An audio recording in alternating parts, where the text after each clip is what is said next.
या तो प्रदोष का नियम बनाओ या शिवरात्रि का नियम बनाओ। एक काम करना चालू करो, जिस व्यक्ति की जिंदगी में केवल घाटा ही घाटा लिखा हो, दुख ही दुख लिखा हो और कई साल हो गए हों किराए के मकान में रहते हुए या तकलीफ को भोगते भोगते परिवार में कहीं सुख है ही नहीं, दो पौधे को याद रखना। जिसकी जिंदगी में दुख ही दुख लिखा, कष्ट ही कष्ट लिखा, परेशानी ही परेशानी लिखी, तो मंदार और शमी ये दो पौधे ऐसे हैं जो जीवन में सुख प्रदान करते हैं। एक नियम बना लो, 12 महीने शिवरात्रि आती है, हर महीने शिवरात्रि पड़ती है, महीने में 2 बार प्रदोष पड़ती है। या तो प्रदोष का नियम बनाओ या शिवरात्रि का नियम बनाओ। एक काम करना चालू करो, थोड़ी सी मिट्टी शमी के पेड़ के नीचे की और थोड़ी सी मिट्टी मंदार के पौधे के नीचे की, दोनों को लाओ, अच्छा मिलाकर उसका एक शिवलिंग का निर्माण करो और उस शिवलिंग का पूजन प्रदोष काल में शाम के समय शिवलिंग के सामने 2 घी के दिए जलाकर जैसी घर में पूजन करते हो वैसी की वैसी पूजन करो, आरती करो, थोड़ा सा भोग लगाकर निवेदन कर कर उस शिवलिंग का बाद में विसर्जन करो। 5 या 7 प्रदोष कर लो या 5 या 7 शिवरात्रि कर लो, आपको किसी के आगे हाथ नहीं फैलाना पड़ेगा। मेरा देव अधिदेव महादेव स्वयं भंडार भरना प्रारंभ कर दे, स्वयं शिव भंडार भरेगा। मंदार और शमी के वृक्ष के नीचे का वो फल होता है जो सुख देता है, जो सुख देता है।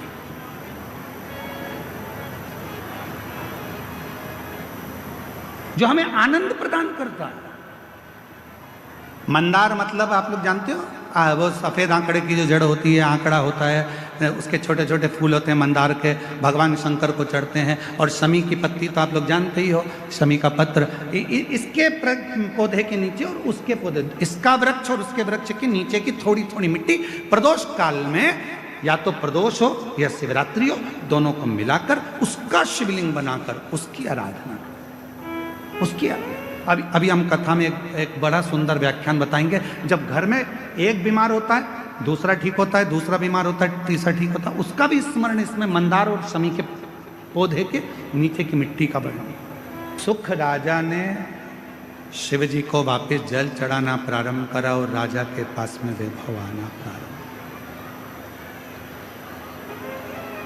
एक भगवान का नाम और एक भगवान शंकर पर चढ़ा हुआ जल हमारे पूर्व के पाप कर्म को धो देता है, समाप्त कर देता है। महाराज, जगदीशेश्वर महादेव का जो मंदिर है काशी में, जब व्यक्ति के जीवन में कहीं पर किसी भी रूप में उसके जीवन में जब तकलीफ आती है, कष्ट आता है और बहुत ज़्यादा जब वो रोग से ग्रसित होने लगता है, सावधानी से सुनिएगा कथा को, अपने जीवन में उतारिएगा। तब कभी काशी में आप जाएं तो एक जगेश्वव्य ऋषि मुनि हुए, 365 दिन 365 तरह से शिव जी की आराधना करते, 365 तरह से। एक बार भगवान जब काशी से बहुत दूर चले गए, मंदार पर्वत पर काशी नहीं आए, तब जगेश्वव्य मुनि ने भगवान को ढूंढने के लिए साधना करना प्रारंभ कर। ना भोजन करते, ना पानी पीते, ना कुछ ग्रहण करते,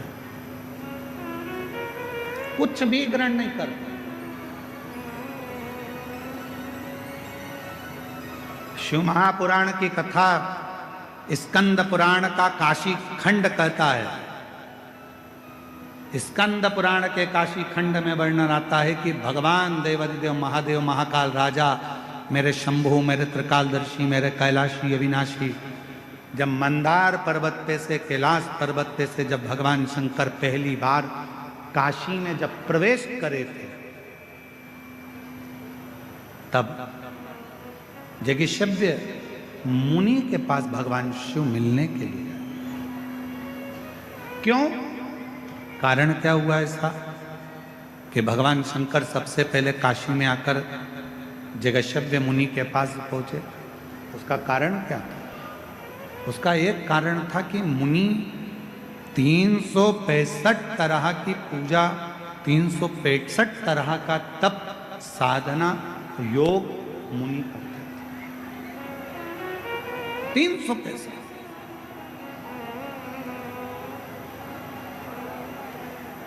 जिस दिन मुनि एक तरह की पूजन को भूल जाते थे, मान लो मुनि ने एक तरह का कोई पूजन किया, एक तरह का कोई अनुष्ठान किया और वो भूल जाते थे, तब भगवान शिव उस पूजन को स्वीकार करने के लिए, भगवान शिव ओगड़दानी त्रिकाल शिव उसको पूजन को स्वीकार करें।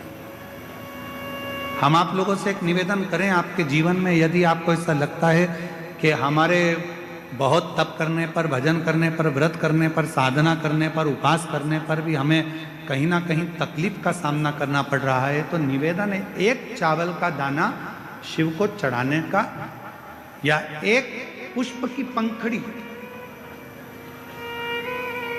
और बन सके आपकी जिंदगी में अगर आप बना सकते हो और कर सकते हो, तो मालूम पड़े अगर एक चावल का दाना नहीं चढ़ा सकते, जल नहीं चढ़ा सकते, तो एक शमी का पत्र भी अगर आप शिव को समर्पित कर रहे हो तो शिव उसको स्वीकार करो।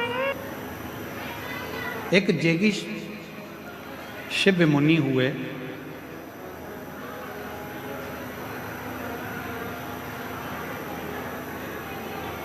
जेगी शिव मुनि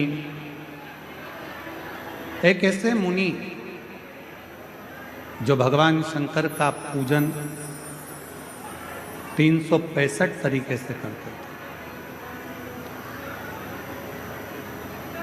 प्रतिदिन सेवा का, पूजन का क्रम उनका अलग होता था और 365 तरीके से भगवान शंकर को रिझाते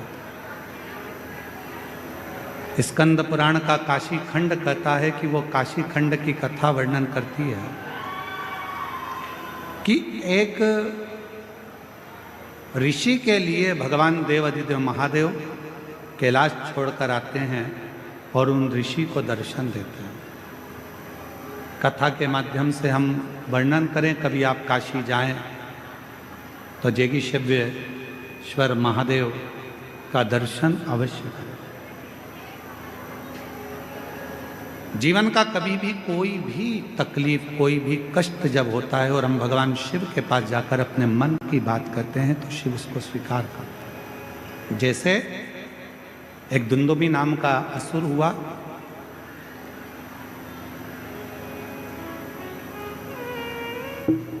पूरे नगर में जितने भी कोई भगवान का यज्ञ करने वाला हो, अनुष्ठान करने वाला हो, भजन करने वाला हो, कीर्तन करने वाला हो, मंत्र जाप करने वाला हो, उसको पकड़कर समाप्त कर देता था। एक छोटा सा ब्राह्मण का बालक था, शिव का परम उपासक था। उसको भय था कि दुंदुभी नाम का असुर सबको मार देता है, मेरे पिता को मार दिया, मेरी माता को मार दिया, मेरे परिवार को पूरा नष्ट कर दिया, तो मुझे लगता है कि वो मुझे भी मार देगा। एक बार भूलवश बेलपत्र के पेड़ के नीचे वो बैठकर भगवान शंकर की एक पार्थिव लिंग का पूजन कर रहा था, पार्थिव लिंग का अनुष्ठान कर रहा था। और पार्थिव लिंग पूजन कर कर बस वो बैठा ही था, इतने में वो दुंदुभी नाम का असुर एक सिंह के रूप में आ गया, शेर के रूप में। और जो वो असुर आया इस बालक को खाने के लिए, मारने के लिए, वृक्ष के नीचे बैठकर शिव का नाम का उच्चारण कर रहा था। बेलपत्र का एक पत्र उसके मस्तक पर आकर गिर गया। इतने में भगवान देव अधिदेव महादेव पार्थिव लिंग में से प्रकट हो गए और उस सिंह को, उस शेर को समाप्त कर दिया और शिव जी का नाम बृगरेश्वर महादेव पड़ गया। शिव बृगरेश्वर महादेव के रूप में शिव कथा कहती है, विदल और उत्पल दो असुर मां पार्वती जी की सुंदरता देखकर उनकी ओर ललायित हुए। पार्वती जी ने कुंदुक का प्रहार कर कर विदल और उत्पल को मार दिया। वो कुंदुक भगवान देवाधिदेव महादेव के चरणों में जाकर लगा तो शिव जी का नाम कुंदकेश्वर महादेव। शिव महापुराण की कथा में कुंदकेश्वर नाम की बड़ी महत्वता।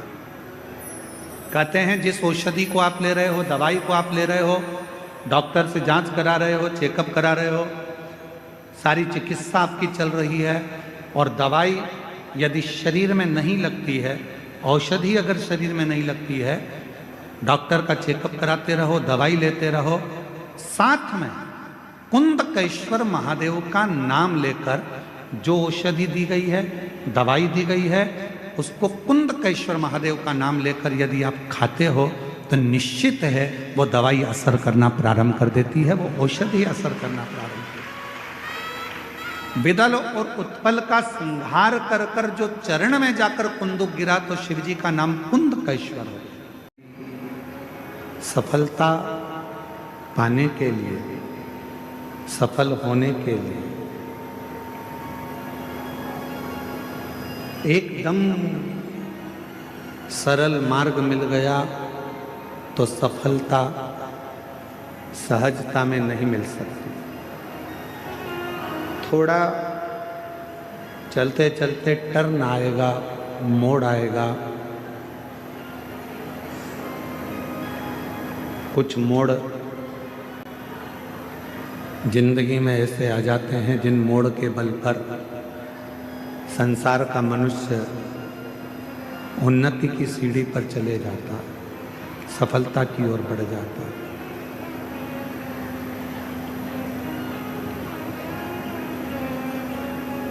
मेरा बेटा बेटियों से निवेदन है, मेरी जीजियों से निवेदन है, मेरे जीजाओं से निवेदन, ये नहीं चल रहे हैं, कान लगा उसमें। मेरा जीजाओं से निवेदन है, बेटियों से निवेदन है, मेरी माताओं से निवेदन है,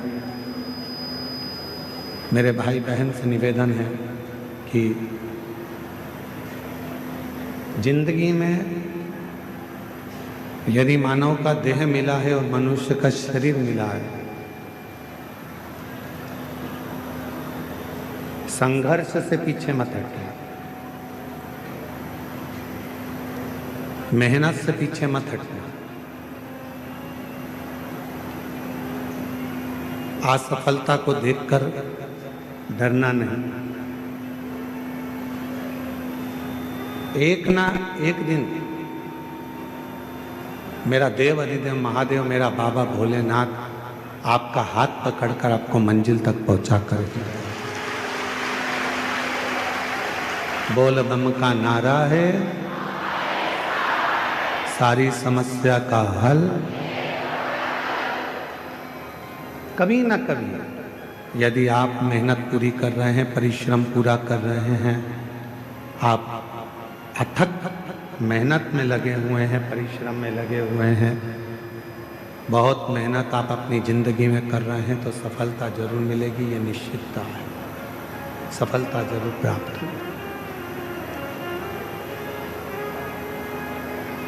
हम क्या करते हैं, अपनी आधे से ज़्यादा जिंदगी तो हम विवाद में निकाल देते हैं।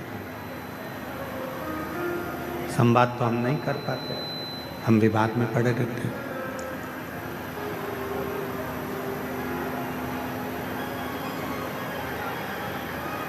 आवाज नहीं जा रही है पंडाल में। आधे से ज़्यादा जिंदगी हम विवाद में निकाल देते हैं। थोड़ा सा जीवन, कुछ जीवन ऐसा होता है जिसको हम संवाद में निकालते हैं।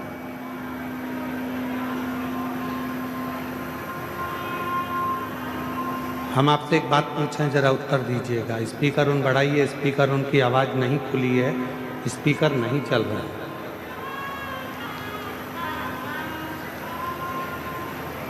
एक बात आपसे पूछें, उत्तर दीजिएगा।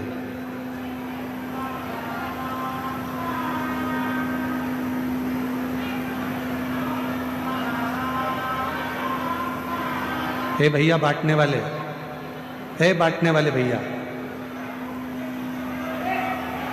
जो लोग रोड पर बैठे हैं, गर्मी में बैठे हैं, उधर बांटो।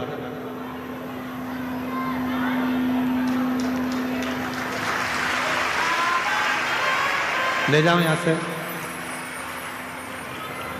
जो लोग रोड पे बैठे हैं, गर्मी में बैठे हैं, धूप में बैठे हैं, उनको दीजिए। मेरी जीजियां अपने साथ में 2 पानी की बोतल लाई हैं।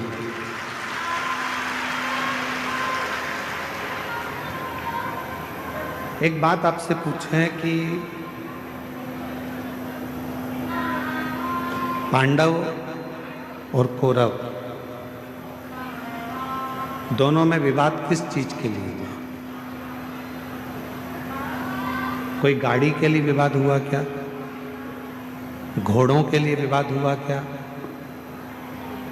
सोना चांदी के लिए विवाद हुआ क्या? कौरव और पांडवों में विवाद हुआ तो केवल जमीन के लिए विवाद हुआ, केवल जमीन।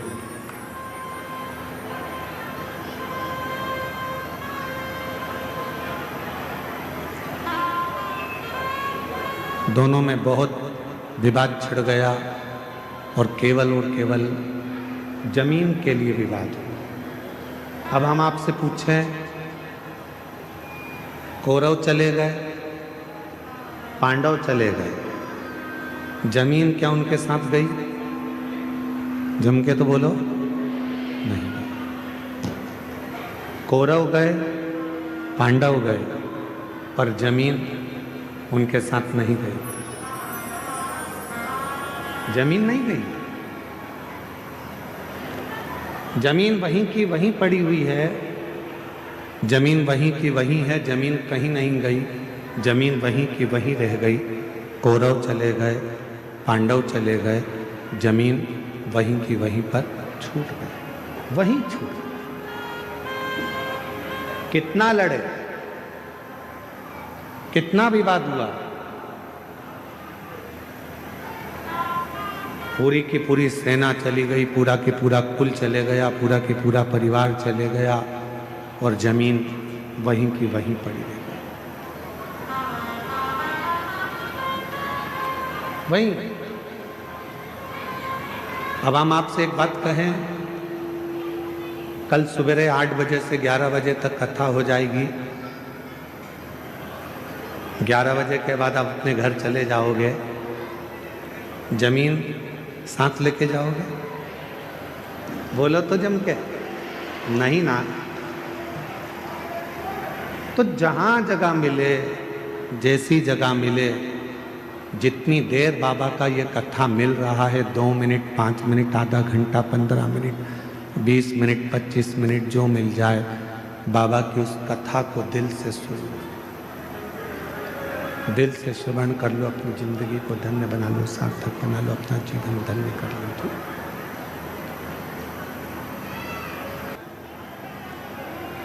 जमीन कहीं नहीं गई, जमीन वहीं की वहीं रह गई है।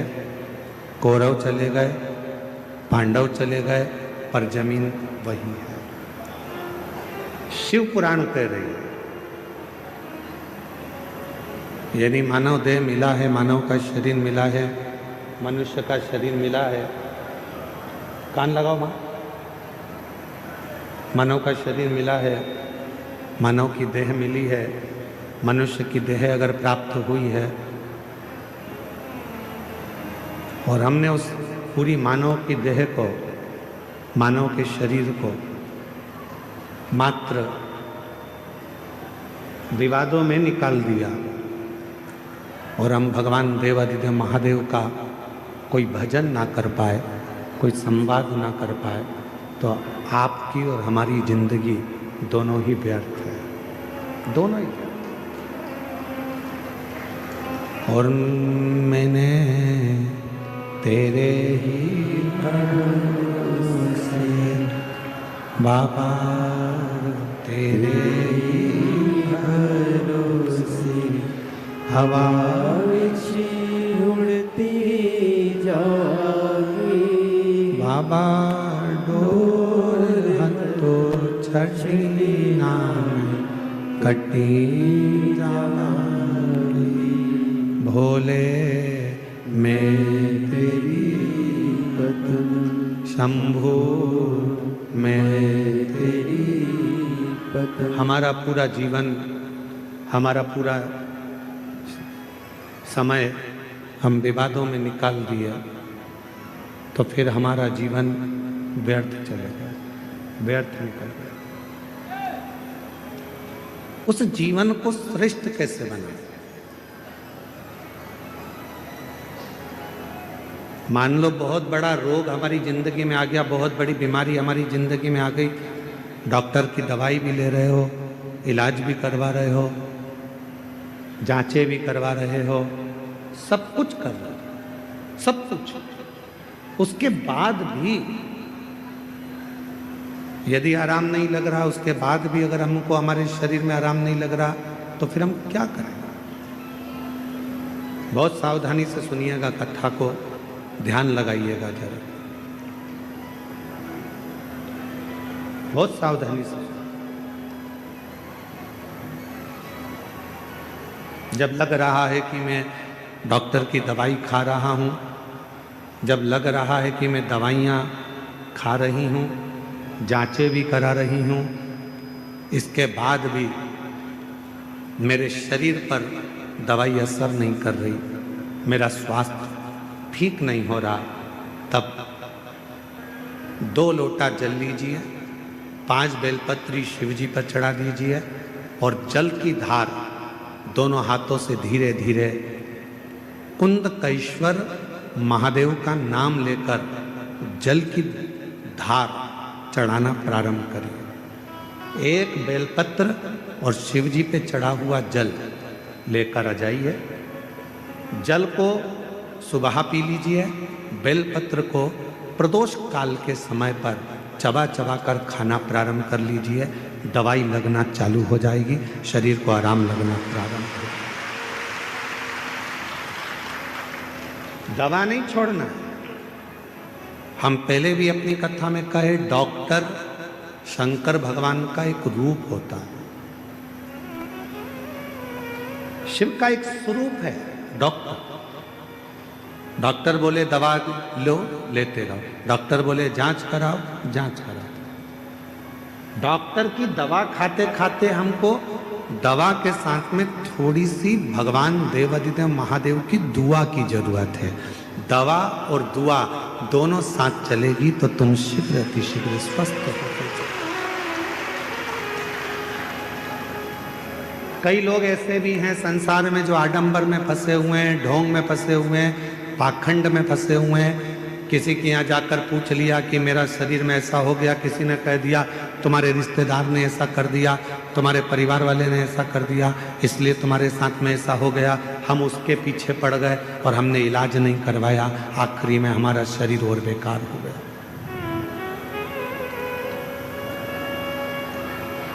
अपने गांव में, अपने नगर में, अपने क्षेत्र में, अपनी कॉलोनी में, अपनी सोसाइटी में, अपने शहर में जो चिकित्सा का केंद्र हो, जो प्राथमिक चिकित्सा केंद्र हो, वहां जाना चाहिए।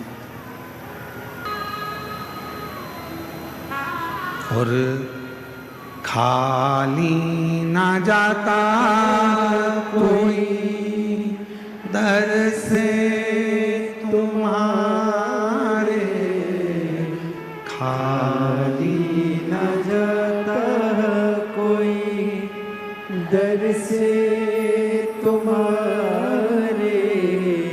मैं भी खड़ी हूँ नंदी बाहें पसारे, अपने हृदय से लगा लो, लगा लो, गिरा जा रहा हूँ, उठा लो, उठा भोले अपने डर से अब तो ना टालो, गिरा जा रहा हूँ, उठा लो।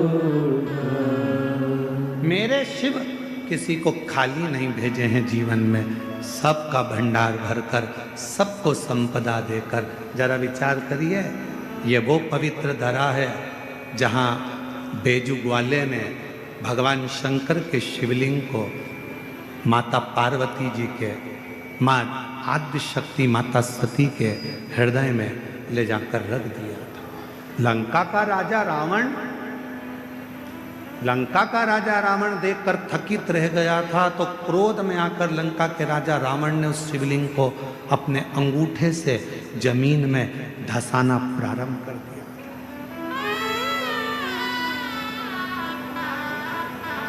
पहले तो शिवलिंग उठाना चाहा, पर उठा ही नहीं। जब शिवलिंग नहीं उठा तब अपने अंगूठे से भूमि पे उसको दबाना प्रारंभ किया। फिर पर तेरी कृपा का क्या है भरोसा, कब किस पर हो जाए, जरा सी हम पर कर दो, जरा सी हम पर कर दो। जिस पर भी हो गई तेरी कृपा करुणा, वो भव पार हुआ, भव पार हुआ। पापी हो चाहे जितना, उसका भी बाबा उद्धार हुआ, उद्धार हुआ। गिद्ध अजामिन गणिका जैसे तेरे मन मन को भाई, जरा सी हम पर कर दो, जरा सी हम पर कर दो। भोजन करो पर त्रुटि ना देखो, भजन करो पर उसमें सुख ना देखो। तुम सोचो कि मैं कथा में जा रही हूं और मुझे अच्छी जगह मिल जाएगी, मैं बैठ जाऊंगी कथा सुनने के लिए, मुझे अच्छी जगह मिल जाएगी, अच्छी जगह पे मैं जाके बैठ जाऊंगी। बिल्कुल, दूसरी कथा में जाओगे तो जगह अच्छी मिल सकती है, पर शिव पुराण में तो शंकर भगवान के जैसे गण रहते हैं और शंकर भगवान का जैसे कैलाश रहता है, वैसे ही तुम्हें जाना है और वैसे ही बैठना है और वैसे ही श्रवण। बाकी की कथा का हम नहीं कर सकते, क्योंकि बाकी की कथा में तो तुम्हारे लिए कुर्सी भी लगती है, गादी भी लगती है, चद्दर भी बिछती है, तुम्हारे लिए सारी व्यवस्था होती है, कूलर भी लगाए जाते हैं। अब यहाँ तो तुम्हारा हाथ ही कूलर है और तुम्हारा पूरा प्रांगण, जहाँ तुम कथा को श्रवण करने, चाहे रोड पर बैठे हो, चाहे दुकान में बैठे हो, चाहे गाड़ी में बैठे हो, चाहे पंडाल में बैठे हो, चाहे तुम अपने घर में बैठे हो, जितनी देर तक शिव महापुराण की कथा तुम्हारे घर में चलती है, जितनी देर तुम्हारा मन शंकर की कथा में लगा रहता है, उतनी देर तक ये विचार करना कि तुम कैलाश पर बैठकर शिव पुराण की कथा को श्रवण। भजन में सुख मत देखना कि मुझे ये सुख मिलेगा, मैं कथा सुनने जाऊंगी, मैं वहां जाकर बैठ जाऊंगी। भजन कथा में आओ तो ज्यादा डेंटिंग पेंटिंग करके भी मत आओ। 3 किलोमीटर तक चलोगी, आधी तो पसीने में बह जाओ। अब मालूम पड़े तुमने पेंसिल से लाइन खींची, फिर डब्बा भरा, फिर इधर इधर कुछ चिपका के, फिर धागे से ऐसा कर कुरा के, फिर डेंटिंग पेंटिंग करके, सिर पे पल्लू लेके, सास के पांव छू के पूछा कहाँ जा रही है? कथा में। किसकी? सियोर वाला महाराज आया है ना, उनकी कथा में। अच्छा, हाँ जा बेटा, अभी तो तू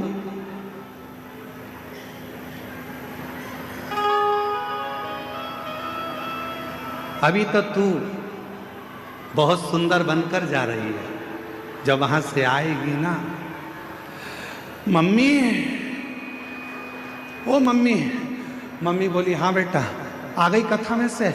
ऐसा लग रहा है जैसे युद्ध लड़के आई है। ऐसा लग रहा है जैसे तू युद्ध लड़के आई। शंभो शरणे पड़ी मांगो घड़ी रे घड़ी दुख काटो दया करी निदर्शन आपो शंभो शरण पड़े मांगो घड़ी रे घड़ी दुख काटो दया करी निदर्शन आपो। शिव कथा में आए, सुख मत देखना। शिव कथा में आप सोचो कि मुझे बैठने की जगह मिल, ना ना, आपको जहां जगह मिल जाए वहीं बैठ जाओ। किसी को कष्ट मत दो, किसी को परेशान मत करो, तो समझना कि तुम्हारा कथा में जाना सार्थक हो गया। तुम कथा में पहुंच गए। अब मालूम पड़ा दर्शन के चक्कर में, देखने के चक्कर में, कथा के चक्कर में एक दूसरे को परेशान कर रहे हो, कष्ट दे रहे हो, और तुम सोचो कि भगवान की कृपा हो जाए। फिर मेरा भोले बाबा कृपा नहीं कर सकता, करुणा नहीं कर सकता, दया। जहां मिले, रोड पर मिले, रोड पर जहां मिल जाए वहां शांति से बैठो, कथा को सुनो। तो शब्द कानों में जाएगा, भगवान का नाम लेना, भगवान का भजन करना। तो भोजन में खोट मत ढूंढना, भजन में सुख मत ढूंढना। इसमें सुख मिलेगा, हमें बैठने की व्यवस्था अच्छी मिलेगी, धन अच्छा मिलेगा, ना ना। भजन करने बैठो तो ये विचार कर कर बैठना, जब भी बाबा वैद्यनाथ जी के दर्शन के लिए जाओ, देवघर की पवित्र भूमि पर आओ और बाबा के जब दर्शन करो तब बाबा से विनय करना, बाबा इतनी कृपा करना जैसे तेरे घर में गणेश जी हैं, तेरे घर में जगत जननी अम्बा है, तेरे घर में षडानंद कार्तिकेय हैं, तेरे घर में सारे भक्त हैं, तेरे घर में लक्ष्मी है, तेरे घर में नारायण है, तेरे घर में सारा सुख है। मेरे देवघर वाले बाबा, मेरे घर में तू आकर बैठ जाना, वो भी तेरा घर है, और मेरे घर में भी सब संपदा भर देना। ये तेरी, ये तेरी,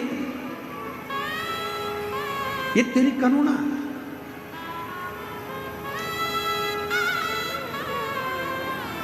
महाराज,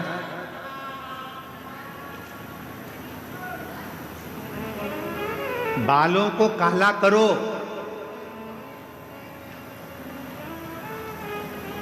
मना नहीं है। बालों को काला करो मना नहीं है, पर बालों के चक्कर में गालों को काला करो ये ठीक नहीं है।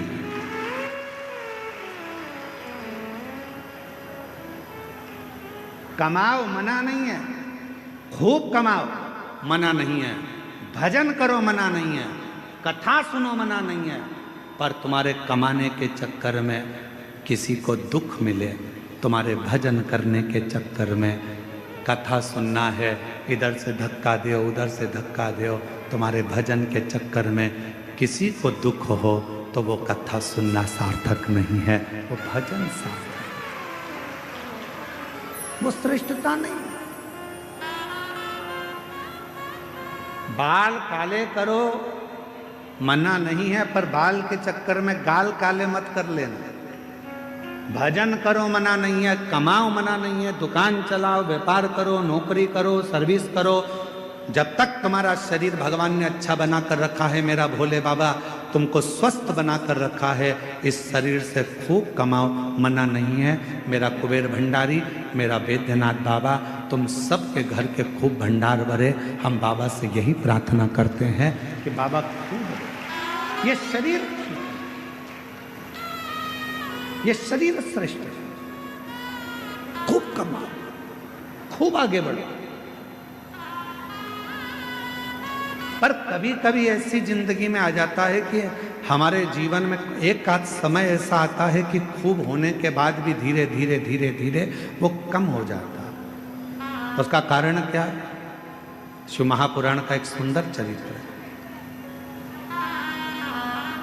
भगवान शंकर का एक बड़ा सुंदर चरित्र, बड़ा सुंदर चरित्र शिव महापुराण में आता है। एक सुख नाम के राजा थे। बहुत सावधानी से सुनना, आज कथा का छठा दिन है। आज कथा की शिवरात्रि है। कल कथा पंडाल में सुबह 8 बजे से 11 बजे तक हो जाएगी। 1 बजे टीवी पर आएगी। बहुत सावधानी से कथा का रसतत्व ग्रहण करिएगा। बहुत दूर दूर से आए हो, 200-500 रुपये खर्च कर आए हो, बहुत ध्यान लगाना। आज कथा के बाद में बाबा से विनती कर, झोली पसार कर कह कर जाना, मेरी झोली तू भरना, 3 महीने में मुझे जो मांगा है वो दे देना, फिर कथा के पंडाल में जाकर पत्र अवश्य लिख कर दो। बिना महाराज, एक सुख नाम के राजा थे। पांड्य देश में रहते थे। बहुत अच्छा वैभव था उनका, बहुत धन था उनके पास, कोई संपदा की कमी नहीं थी उनके पास, बहुत वैभव। धर्मपत्नी भी बहुत अच्छी थी। बच्चे थे, वो भी अच्छे थे।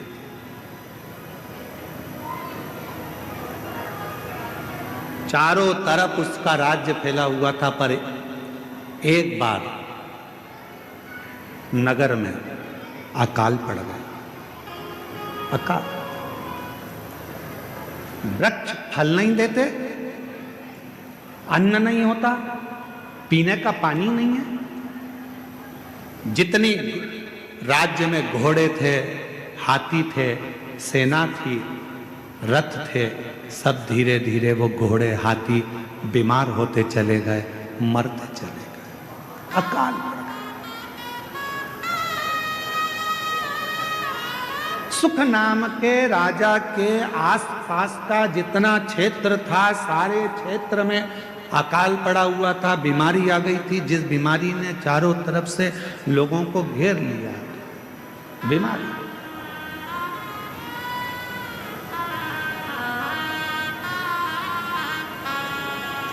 जब बीमारी आती है तो कुछ सिखा के जाती है। कोरोना बीमारी आई थी, पूरे देश को, पूरे राष्ट्र को, पूरे विश्व को हिलाकर रख दिया था। कपड़े की दुकान पर, शोरूम पर कपड़े भरे की भरे रह गए थे, और एक छोटा सा मास्क जिसकी कोई कीमत नहीं थी, 5 रुपए का, वो लोगों के मुख पर आ गया था, और करोड़ों रुपए का कपड़ा फैक्ट्री में बना बनाया रह गया। कोरोना बीमारी ने ये दिखाया, कोरोना बीमारी ने सिखाया कि किसी को हल्के में मत लेना, किसी को कमजोर मत समझना। कब किससे कहां पाला पड़ सकता है कोई मालूम नहीं है। लोग समझते हैं गरीब है, लोग समझते हैं ऐसा है, अनपढ़ है, बेकार है, गरीब है, लोग उसको धुतकारते हैं, हटाते हैं, पूछते नहीं है, समझते नहीं है। तुम क्या सोच के बैठे हो कि जिंदगी में वो हमेशा गरीब ही रहेगा? शिव पुराण की कथा कहती है, अगर मेरे बाबा देवादिदेव महादेव के भजन में वो लग गया, भले गरीब है, तुमने नहीं पूछा, सम्मान नहीं दिया, आदर नहीं किया, सत्कार नहीं किया, उसको कुछ भी नहीं किया तुम लोगों ने, और वो गरीब था, गरीब था, गरीब था, और एक दिन वो शिव पुराण की कथा में पहुंच गया, और उसने अपने मंदिर में 1 लोटा जल चढ़ाना प्रारंभ कर दिया, और एक दिन मेरे महादेव ने उसका हाथ पकड़कर उसे उन्नति की सीढ़ी पर चढ़ा दिया। तो एक दिन तुमको भी उसके हाथ जोड़ना पड़ सकता है। और देखा, इस व्यासपीठ ने 30 साल में, 30 साल कथा के इस पड़ाव में चल रहे हैं, और 30 साल इस कथा को होते चले गए। 30 साल में हमने देखा, जो बहुत साधारण सा था, लोग उसको गिनते नहीं थे, हटा देते थे, धक्का मार देते थे, अपशब्द कह देते थे, वो एक दिन इतने सिंहासन पर जाकर बैठ गया कि अब उससे मिलने के लिए लोगों को टाइम लेना पड़ता है। समझ समय लेना पड़ा। अच्छा, तुम अभी बिहार का चुनाव हुआ, बिहार में कई प्रत्याशी ऐसे खड़े करे गए जिनको लोग गिनते ही नहीं थे। बोलो बोलो, सही है कि गलत है? जिनको लोग गिनते ही नहीं थे, और आज की तारीख में वो विधायक बनकर बैठ गए। तो सर, मैडम, सर, अब गिनना पड़ रहा।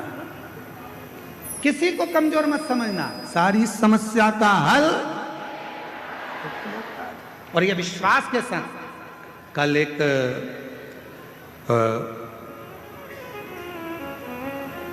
बिहार के ही एक क्षेत्र के कल एक एसडीएम और एक कोई कलेक्टर महोदय दोनों आए थे। उन्होंने बाहर परिचय नहीं दिया, पर यहाँ आकर परिचय दिया कि मैं इस क्षेत्र का एसडीएम हूँ, और एक आए थे कि मैं इस क्षेत्र का कलेक्टर। हमने कहा आप अंदर जाकर बैठे हुए थे, आप लोगों ने कुर्सियाँ नहीं ली? तो कहने लगे गुरुजी, हम पढ़ाई करते थे, हमारी माँ कहती थी, वो सियोर वाला बाबा कहता है कि मेहनत कम मत करना। अगर तूने मेहनत पूरी कर ली और एक लोटा जल तूने शिव के मंदिर में चढ़ा लिया, तो तू जो चाहता है वही होगा। गुरुदेव, आज मैं कलेक्टर बनकर, इस क्षेत्र का कलेक्टर बनकर बैठा, और एसडीएम कहता है कि मेरी पत्नी ने तो आस छोड़ दी थी कि मैं बहुत उच्च पद पर पहुंचूंगा, पर मेरी पत्नी शिव के मंदिर जाती थी, कथा में मन लगाती थी, आज मैं एसडीएम पद पर। छोटा ना समझो, छोटा नहीं।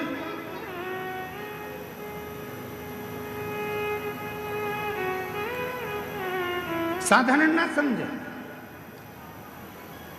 तेरी कृपा का काहे भरोसा, कब किस पर हो जाए, जरा सी हम पर कर दो, जरा सी हम पर कर दो। छोटा ना समझे। कौन छोटा कब बढ़ जाएगा, कोई भरोसा।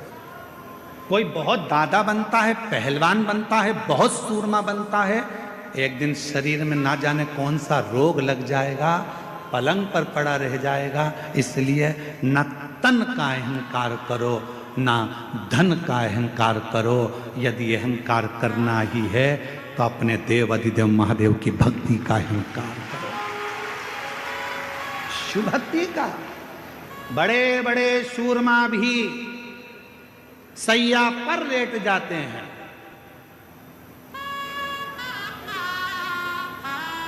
बड़े बड़े सूरमा भी सैया पर लेट जाते हैं, और एक दिन ऐसा आता है कि करोड़पति भी हाथ खाली उस परमात्मा के दरवाजे तक चला जाता है, हाथ खाली, कुछ नहीं। पांड्य देश का राजा सुख, धन बहुत था, वैभव बहुत था, सत्ता बहुत थी, संपदा बहुत थी, सब कुछ था, पर किसने समय जाना, अकाल पड़ गया। राज्य के हाथी घोड़ा सब मर गए, बीमारियां लग गई, लोग होन बीमार पड़ने लगे, मरने लगे। अकाल था, कुछ खाने को नहीं मिला, पानी पीने को नहीं मिला, कुछ भी नहीं मिला, कुछ भी। पास के राज्य के राजाओं को मालूम पड़ा कि पांड्य देश पर ये अकाल पड़ गया है, अच्छा मौका है, आक्रमण करो, और आक्रमण करके इस राज्य पर अपना हक जता दो।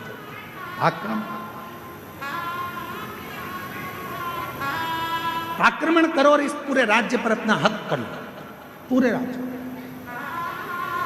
ध्यान देना थोड़ा सा, बहुत सावधानी का कथा है आज की, बहुत सावधानी।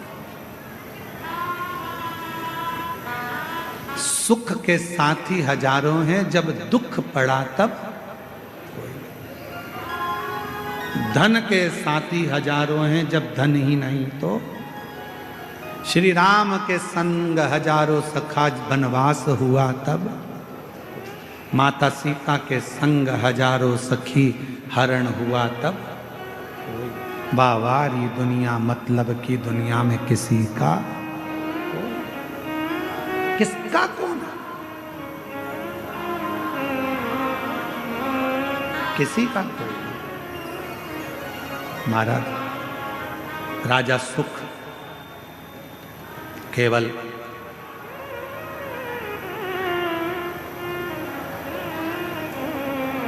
अपने दिल की बात किससे कहें, अपने हृदय की बात किससे कह सकते हैं,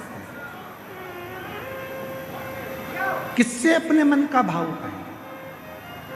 एक वो सुंदर लाइन का स्मरण आता है कि मेरा तू ही तो हमदर्द है, जिसे हर दर्द कहता हूँ।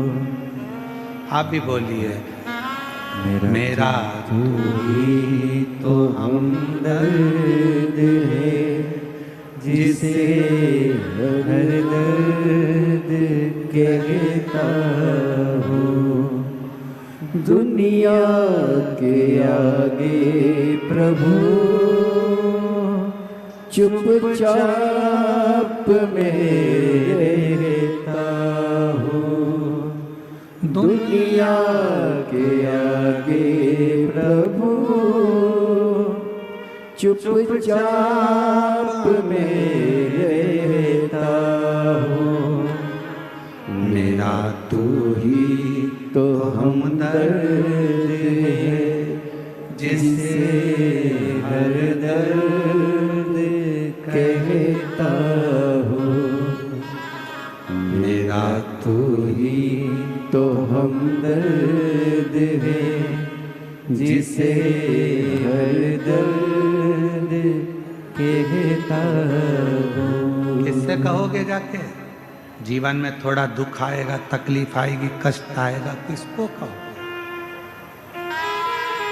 किसको कहोगे? पड़ोसी से कहोगे तो लोग कहेंगे पहले तो फूली फिरती थी, अब जगत में रोती फिरती है। रिश्तेदारों से कहोगे तो लोग कह देंगे पहले तो जगत में घूमती फिरती थी, अब रोती फिरती है। किससे कहेंगे? मेरा तू ही तो हमदर्द है, जिसे हर दर्द कहता हूँ। बाबा, ओ देवघर वाले, ओ काशी वाले, ओ केदारवासी, ओ सीहोर वाले, मेरे दुख को कौन सुनेगा? मेरे महाकाल बाबा, तुझे ही तो पुकारा है। मेरा तू ही तो हमदर्द है, जिसे हर दर्द कहता। बाबा, बहुत दिन से खाली झोली है बाबा, बहुत पुकार रहा हूं। बाबा, तू झोली भरेगा ये मुझे विश्वास है, तो मुझे खाली नहीं छोड़ेगा ये मेरा भरोसा है। बाबा, ये मेरा भरोसा कहता है, ये मेरा विश्वास कहता है, तो मुझे खाली नहीं छोड़ेगा। ये मेरा भरोसा कहता है, ये मेरा विश्वास कहता है, तो मुझे खाली नहीं रख सकता। और शंभु शरण पड़ी, मांगो घड़ी रे घड़ी, दुख काटो दया करी दर्शन आपो। शंभु शरण पड़ी, मांगो घड़ी रे घड़ी, मेरा तू ही तो हमदर्द है, जिसे हर दर्द कहता हूँ। दुनिया के आगे प्रभु चुपचाप में रहता हूँ। दुनिया के आगे प्रभु चुपचाप में रहता हूँ। तू ही तो हमदर्द है जिसे हर दर्द कहता हूँ। कथा कह रही है, बाबा का सुंदर कथा वर्णन कर रही है। सुख नाम का राजा, संपदा बहुत थी पर अकाल पड़ गया और उस अकाल में सब कुछ चले गया। सब कुछ समाप्त।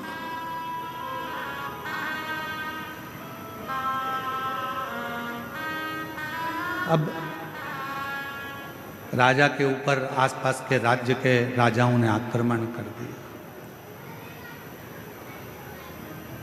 राजा के ऊपर आसपास के राज्य के आक्रमण हुआ और आक्रमण हुआ, पूरा वैभव राजा का चले गया। राजा अपनी पत्नी और बच्चों के साथ और थोड़ी सी सेना को लेकर 20-25 सेना को लेकर राजा जंगल में चले गया। कहीं ये दूसरे राजा मुझे मार ना डाले, ये दूसरे राजा मुझे समाप्त ना कर दे। चले गया दूसरे वन के अंदर गया। राजा देखा कुछ खाने पीने को मिलता नहीं, प्राप्त नहीं। बहुत रो रहा था। साथ के जितने सैनिक थे वो भी समझा रहे थे, महाराज क्यों रो रहे, क्यों, किस लिए रो रहे, तुम्हारी आंख में आंसू क्यों है? बचा नहीं सका, मेरा राज्य पूरा की पूरा चला गया और मेरे स्मरण में नहीं रहा। ये अकाल पड़ गया, पानी नहीं मिला, भोजन नहीं मिला, अन्न नहीं मिला, सामग्री नहीं मिली, सब की सब पूरा चले गया। ये मुझे दुख होगा, ये महाराज क्यों चिंता करते हो? सामने एक शंकर भगवान का शिवलिंग एक ओटले पर, ओटला जानते हो, चबूतरे पर केवल शिवलिंग रखा हुआ था, केवल शिवलिंग और कुछ नहीं, केवल शिवलिंग। चबूतरे पर एक शिवलिंग रखा है, मात्र एक शिवलिंग चबूतरे।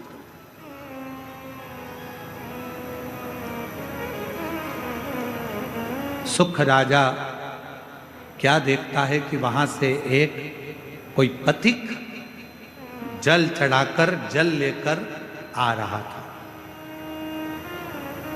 वो जल राजा के पास आया। राजन, पथिक ने पूछा तुम कौन हो? आप कौन हो? पथिक पूछ रहा है आप कौन हो? राजा कहता है कि मैं पांड्य देश का राजा हूं और अकाल पड़ने के कारण बस ये सब हो गया, धन चले गया, वैभव चले गया, सत्ता चली गई, सब गया और मैं यहाँ आया। दूसरे राजा मुझे मार ना दें इसलिए मैं इस वन में छुप कर बैठा हूं। क्यों चिंता करते हो? ले राजन, शिव का चढ़ा हुआ जल है, थोड़ा सा पी लो। राजा ने कहा शिव का चढ़ा हुआ जल? हाँ। राजा ने हाथ रोका और पथिक से कहा कि मैं कभी किसी का बुरा नहीं किया, मैंने कभी किसी के लिए गलत नहीं किया, मैंने कभी किसी को अपशब्द नहीं किया, फिर मेरे साथ ऐसा कैसे हो गया? और आप कह रहे हो कि हुआ मैं जल पी लूं? राजा सुख कह रहे हैं कि मैं शंकर जी का चढ़ा हुआ, मैंने किसी को अपशब्द नहीं किया, मैंने ताने नहीं दिए, मैंने गाली नहीं दी, मैंने आड़ा टेढ़ा नहीं बोला, मैंने किसी का बुरा नहीं किया, मैंने किसी के लिए आड़ा टेढ़ा नहीं करा, फिर ये जल क्यों? मैंने तो बुरा नहीं किया, फिर मेरा बुरा कैसे हो गया? ये बुरा हुआ कैसे? पथिक ने कहा महाराज ये आज का नहीं है, ये पूर्व का है, पूर्व का। महाराज तुमको लगता है कि यह आज का? नहीं महाराज, ये पूर्व का। और हम पहले भी कहे कोई पिछले जन्म के अच्छे कर्म मुझे बाबा तेरा साथ मिला। कोई पिछले जन्म के अच्छे कर्म मुझे बाबा तेरा साथ मिला। जहाँ सारी दुनिया झुकती है, जहाँ सारी दुनिया झुकती है, मुझे वो आली दरबार मिला, दरबार मिला। कोई पिछले जन्म के अच्छे कर्म मुझे बाबा तेरा साथ मिला। कोई पिछले जन्म के अच्छे कर्म मुझे बाबा तेरा साथ कोई मिला। पूर्व का अच्छा कर्म होगा, कोई पिछला जन्म अच्छा होगा, जो बाबा की इस पवित्र नगरी देवघर में शिव महापुराण की कथा श्रवण करने के लिए आप और हम बैठे हैं। कोई पूर्व का जन्म अच्छा होगा, कोई पिछला जन्म हमारा अच्छा होगा, जो इस पवित्र धरा पर पवित्र कथा का रस तत्व हम ग्रहण करें। आप और हम सुन रहे हैं। महाराज राजा सुख, आपके पूर्व का जन्म का भान होगा। इस जन्म में तो तुमने कोई बुरा नहीं करा। कई लोग कहते हैं मेरे पास में इतना धन था, मेरे पास ऐसा वैभव था, मेरे पास इतना सामान था, मेरे पास इतनी सत्ता थी, चला गया।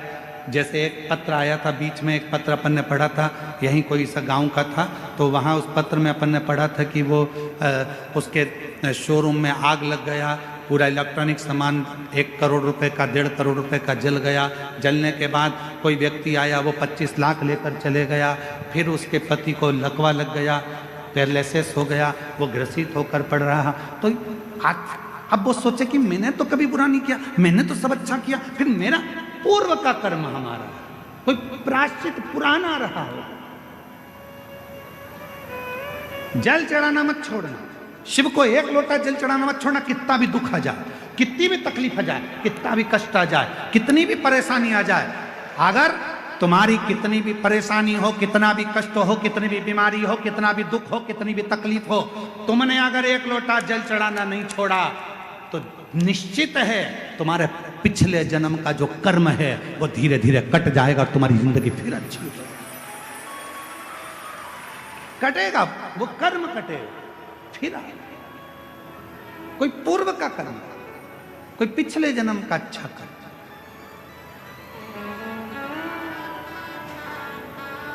मैं माननीय सांसद महोदय डॉक्टर निशिकांत जी दुबे जी साहब को भी धन्यवाद दूंगा कि आपके पूर्वजों का, माता पिता का और कहीं देवघर वाला मेरे भोले बाबा का आप पर भी बड़ा आशीर्वाद है। इसलिए बाबा ने पहले दिन भी कथा में बुलाया और आज 6ठे दिन शिवरात्रि के दिन भी बाबा ने आपको कथा है। ये आपकी साधुता, ये शिव तत्व का है।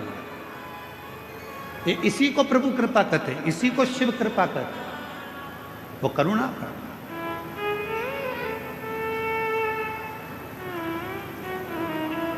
सुख तुम्हारे पूर्व जन्म का कोई भान होगा, पूर्व जन्म का, पूर्व समय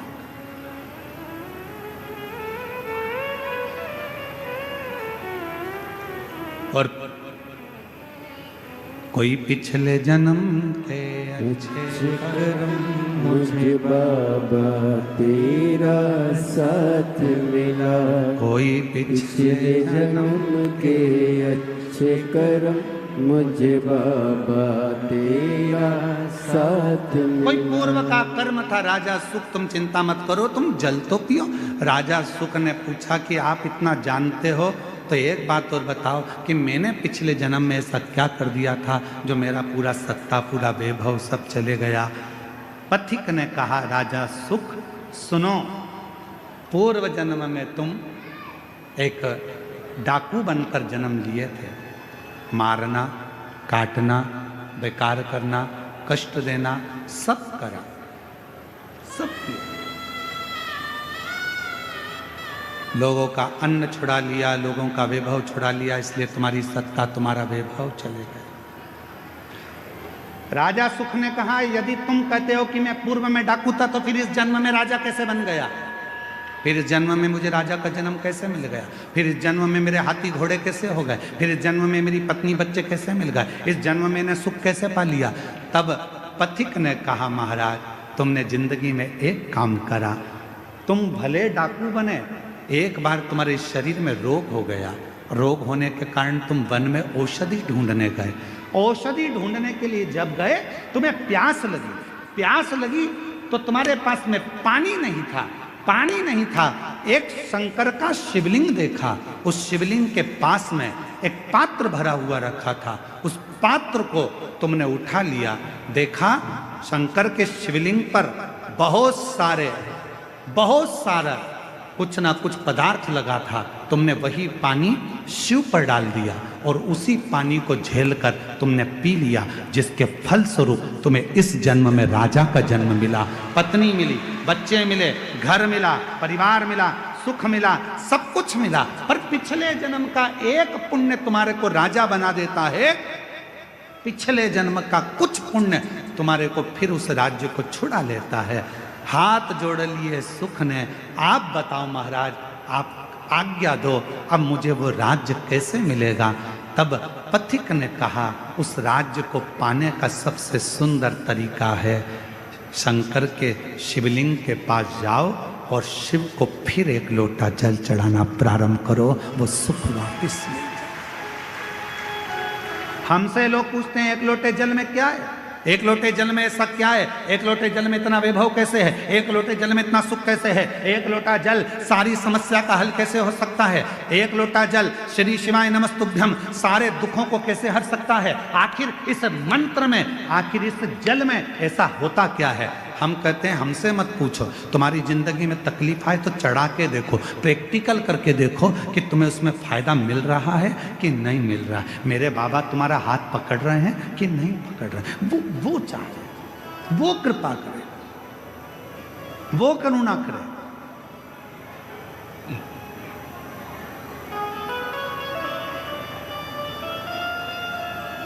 जीवन का जो सुख है ऐसे ही नहीं मिला है। कई लोग कहते हैं हम तो भगवान के मंदिर जाते हैं, हम भगवान का भजन करते हैं, हम भगवान का स्मरण करते हैं, उसके बाद भी मेरे शरीर में इतना बड़ा रोग हो गया, इसके बाद भी मुझे तकलीफ आ गई, इसके बाद भी मुझे दुख आ गया, इसके बाद भी मुझे कष्ट आ गया।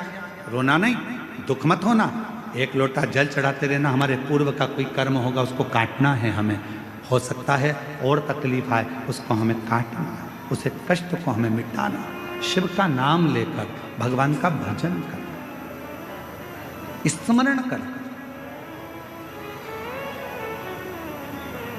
और ये भजन के बल पर ही जीता जा सकता है।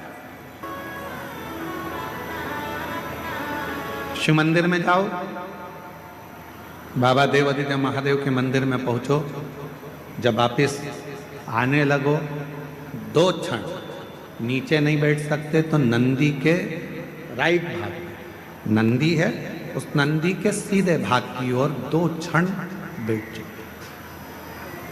कुछ मांगो चाहे मत मांगो, कुछ बोलो चाहे मत बोलो, नंदी के पास बैठकर आपके मन में जो अच्छे विचार आएंगे, नंदी के पास बैठकर तुम्हारे मन में, हम आपको कथा में पहले वर्णन किए हैं, पार्वती मैया तप कर कर कर थक गई पर भगवान शंकर पार्वती जी के सामने प्रकट नहीं हुए। भगवान शिव प्रकट में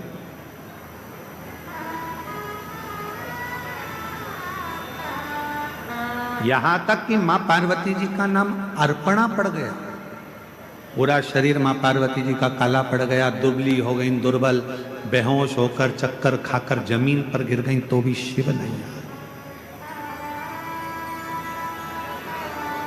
शिव कब आए? जब मां पार्वती जी की सहेली सखी शिवलिंग का निर्माण कर कर उसी के सामने एक छोटा सा ढेला नंदी का बना दिया और नंदी के पास बैठकर मन में सोचने लगी, आज मेरी सहेली चक्कर खाकर नीचे गिर गई, आज उसके शरीर में बहुत कष्ट है, दुबला हो गया शरीर, काली पड़ गई पूरी। बस नंदी के पास बैठकर वो अपनी सहेली के बारे में सोच रही थी, वो सखी सहेली के लिए सोच रही थी। इतनी देर में तो देव अधिदेव महादेव पार्वती जी के सामने प्रकट हुए, सम्मुख प्रकट हुए। सामने।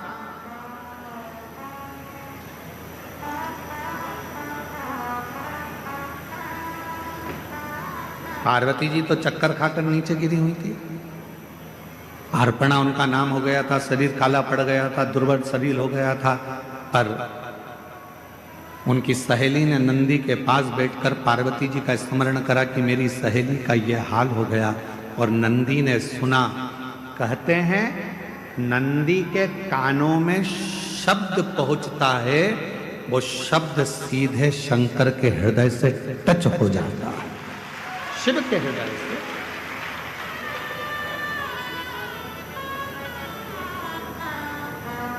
इसलिए शायद हमारे यहाँ जब प्राण प्रतिष्ठा होती है तो एक सोमसूत्र बंधता, एक सोने का तार शिव और नंदी के बीच में एक तार होता है। एक चांदी का तार डलेगा, चाहे स्वर्ण डलेगा, पर एक तार शिवलिंग के नीचे से नंदी के सामने तक, नंदी के चरण तक वो तार जाता है, जिसको पत्थर से ढक दिया जाता है, जमीन में दबा दिया जाता है।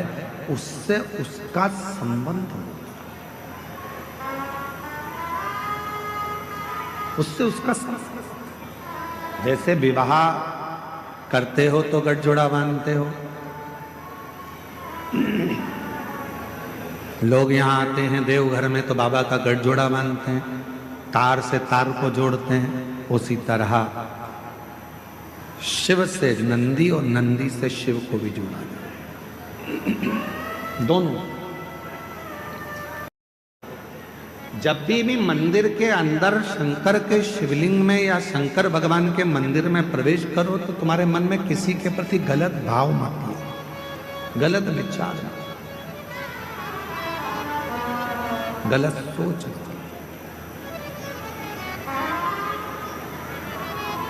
गलत विचार आएंगे तो वो गलत ही होगा।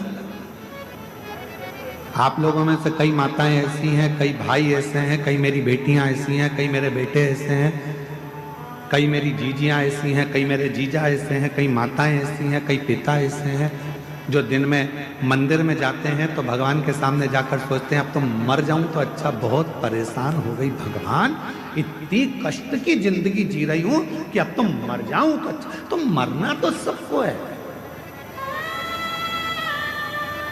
कोई अमर बूटी खाकर पैदा नहीं हुआ संसार। बड़े बड़े सूरमा भी चले गए तो बड़े बड़े एक्टर भी चले गए तो बड़े बड़े प्रतिष्ठित भी चले गए, मरना तो सबको है। तो ये विचार क्यों करना कि मर जाऊं तो अच्छा, मेरा तो जीवन ही ऐसा हो गया। हे भगवान, अपने आप को दिन रात कोसते रहते हो कि मैंने तो अपनी जिंदगी बर्बाद कर ली, मेरा तो जीवन ही बेकार हो गया, काहे को भगवान मुझे जन्म दे दिया। हे भगवान, मेरा जीवन ऐसा हो गया, हे भगवान, मेरा जीवन ऐसा हो गया। क्या कमी रखी परमात्मा ने? दो नेत्र दिए, दो हाथ दिए बोलने के लिए, मुख दिया सुनने के लिए, कान दिए चलने के लिए, पांव दिए, हाथ काम करने के लिए दिए। उससे पूछो जिसको दिखता नहीं है, उससे पूछो जो चल सकता नहीं है, उससे पूछो जो सुन सकता नहीं है, उससे पूछो जो बोल सकता नहीं है। परमात्मा ने तो कृपा कर कर आपको ये शरीर दिया है, उस शरीर का सदुपयोग करो, तारीफ करो, तूने बड़ी कृपा करी। पति अगर थोड़ा कष्ट दे रहा है, भगवान से प्रार्थना करना, अच्छा हुआ दूसरे कष्ट देते, कर्म का दंड तो मुझे भोगना है। कोई दूसरा कष्ट देता तो मुझे अच्छा नहीं लगता, अच्छा हुआ मेरा पति ही मुझे कष्ट दे रहा है। पत्नी कष्ट दे रही है तो भगवान को प्रार्थना करना, दूसरा कोई कष्ट देता तो सहन नहीं कर पाता, अच्छा हुआ कि मेरी पत्नी मुझे कष्ट दे रही है, मेरा कर्म का दंड तो मैं भोग रहा हूं, दूसरा तो नहीं भुगता रहा, अपने घर के भुगता रहा। बेटा अगर कष्ट दे रहा है तो परमात्मा को धन्यवाद देना, अच्छा है यहीं पर कर्म का दंड भोग लूंगा, अगली बार तू जन्म देगा तो कम से कम राम जैसा पुत्र तो देगा, ऐसी कृपा करना।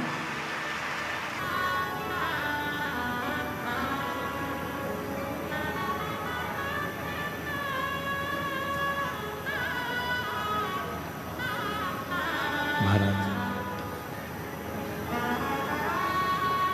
बाकी सी लटक गई, नैनों में अटक गई, कब तुम दर्श दिखाओगे,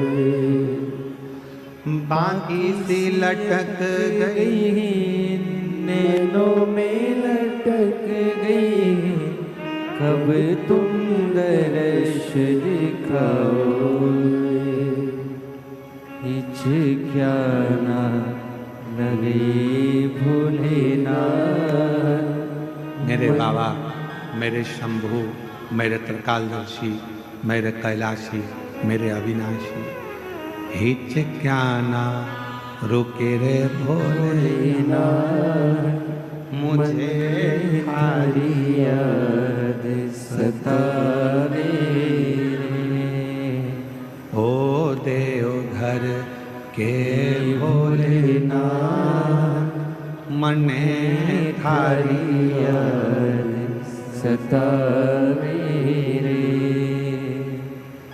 फिर कब तुम बोलाओ भोलेनाथ, फिर कब तुम बोलाओ भोलेनाथ। हे बाबा, वापिस कब बुलाओगे मेरे बाबा वैद्यनाथ। तेरी धरा पर आकर ऐसा लगा कि मेरे बाप के पास बैठकर ये बेटी अपने दिल की बात कह रही। मेरे देवघर वाले, मेरे बाबा, शायद पूरी दुनिया में केवल तेरा ही एक ऐसा मंदिर है जहाँ मेरा बाप और मेरी माँ दोनों एक साथ मिल जाते हैं और गले लगा। ये तेरी। फिर कब तुम बोलाओ भोलेनाथ,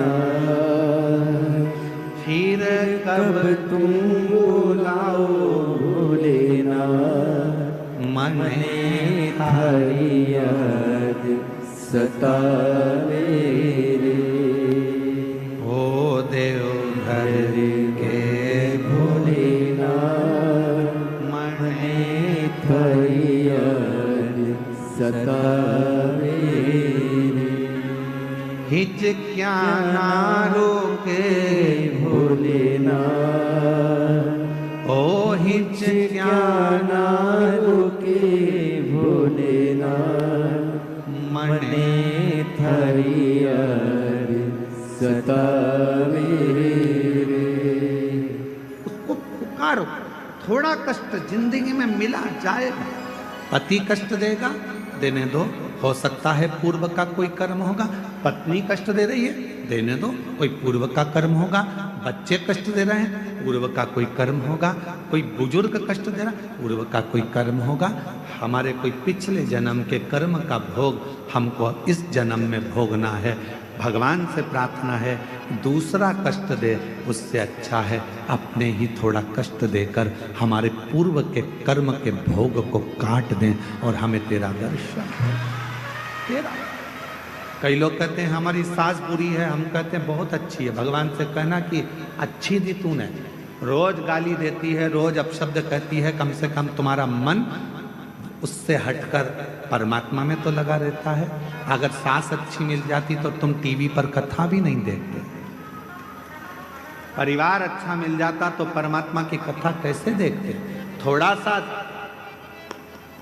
तकलीफ मिलती है तब परमात्मा याद आता है, थोड़ा कष्ट मिलता है तब परमात्मा याद आता है, तब परमात्मा। दिवाली का समय आता है, पति कमाने में इतना लग जाता है कि घर में पत्नी क्या बना रही है उसको मालूम ही नहीं। गुजिया बनाया कि पपड़ी बनाई कि ठेहुआ बनाया कि मोहन थाल बनाया कि क्या बनाया, पति ने कभी नहीं पूछा क्या बनाया, वो तो बना रही है। दिवाली के टाइम पर लगी हुई है, कहीं गुजिया बना रही, पपड़ी बना रही, पति ने नहीं पूछा तुम क्या बना रही। पति ने ये भी नहीं देखा कि तूने बनाया क्या। वो तो अपनी दुकान चला रहा है, अपना काम कर रहा है, अपना व्यापार कर रहा है, अपने काम में लगा हुआ है। पत्नी ने रंगोली कितनी बनाई, क्या डेंटिंग पेंटिंग करी, उसने कुछ नहीं। जब दिवाली निकल जाती है, दुकान पर ग्राहक कम हो जाते हैं, तब पति कहता है ला बताना जरा क्या बनाया था तूने। गुजिया, पपड़िया, खुरमे, चकली, ये वो सब लेकर आई। पर्दे तो अच्छे लेके आई तू बाजार से। हाँ सुनो, तो वो देखो मैंने ये चौक भी डाला है, बहुत अच्छा चौक डाला।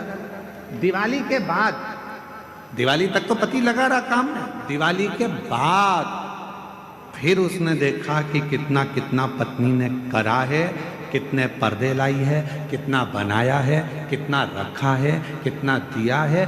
तब देखा उसने, अभी 7 दिन तक तो तुम सब कथा के पंडाल में थे, समझो कि दिवाली मना रहे थे। अब यहाँ से जाने के बाद मालूम पड़ेगा कि भोलेनाथ ने कितना कितना दिया है, क्या क्या करा है, क्या क्या प्रदान किया।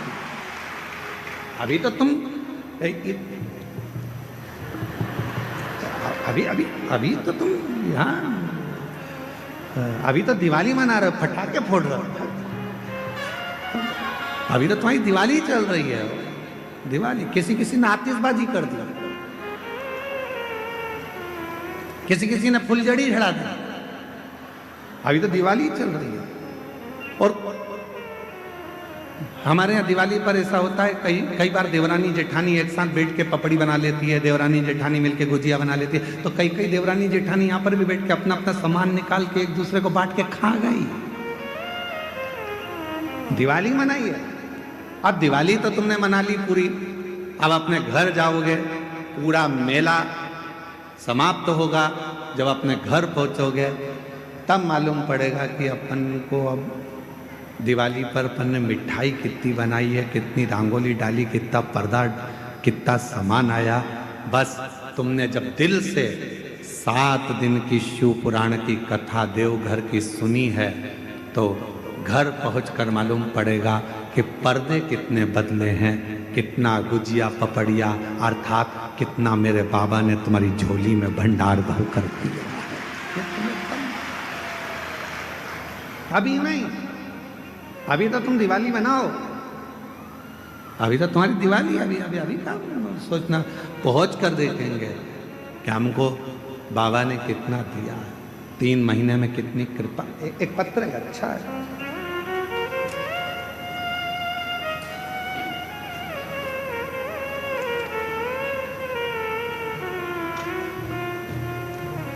मैं सिंटू कुमारी, जिला लखीसराय, थाना सूर्यगढ़ा, ग्राम गोपालपुर की रहवासी हूँ। मेरा मोबाइल नंबर ये है। मेरी शादी को 16 साल हो गए थे, पर मेरे घर में औलाद नहीं थी। 16 साल में ऐसा कोई डॉक्टर नहीं है जिसका मैंने इलाज ना कराया। सारे देवताओं के मंदिर हो आई, देवालय शिवालय सब जगह गई, जो जहाँ बोलता वहाँ जाकर गोद भी भरवा लेती, पर औलाद का सुख नहीं। किसी ने कहा वो सियोर वाला बाबा कथा कहता है, उसकी कथा के पंडाल में जाकर बैठ जाओ, उसकी मिट्टी को अपने पेट पर लगाओ और बाबा से प्रार्थना कर कर जा, अगला गर्भ जरूर ठहरेगा। और बाबा की ऐसी कृपा हुई कि मेरे बाबा ने करुणा कर कर पास में जब आपकी कथा हुई तो हमने बिहार की कथा को श्रवण करा और शिव की कृपा से बाबा ने 16 साल के बाद मेरे घर में संतान दे दी। मैं बाबा को प्रणाम करता। एक पत्र और देखिए।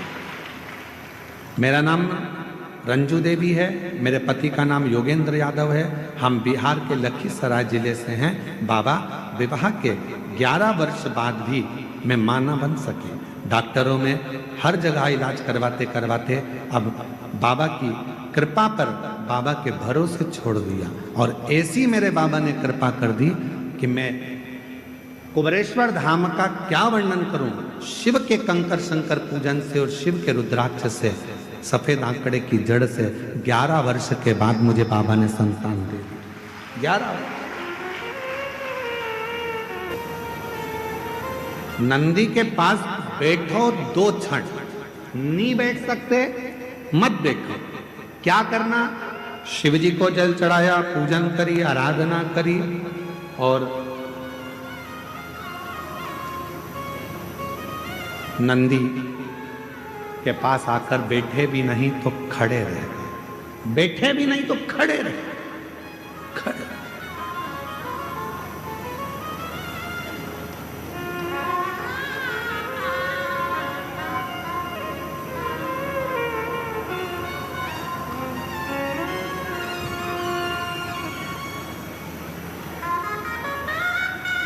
खड़े होकर तुम्हारे मन में भी जो भाव आएगा, विचार आएगा, जो तुम्हारे मन के अंदर चल रहा होगा, वो नंदी तक पहुंचेगा। शिवलिंग और नंदी के बीच में एक सूत्र बनता है। वो सूत्र पत्थर में दब जाता है क्योंकि प्राण प्रतिष्ठा के समय पर उसको दबाया जाता है, बांधा। जब हम कोई बात कहते हैं तो भगवान शिव तक वो बात पहुंचती है, शिव तक। और मैंने तेरे ही भरोसे बाबा, तेरे ही भरोसे हवा बिच उड़ती जागी बाबा, डोर हथों छड़ी नामे कटी जागी। भोले मैं तेरी बदन। हम जब नंदी के पास खड़े होकर अपने मन का भाव कहें, व्यक्त करें, उस नंदी के श्रवण के द्वारा, नंदी के श्रवण शिव तक पहुंचे।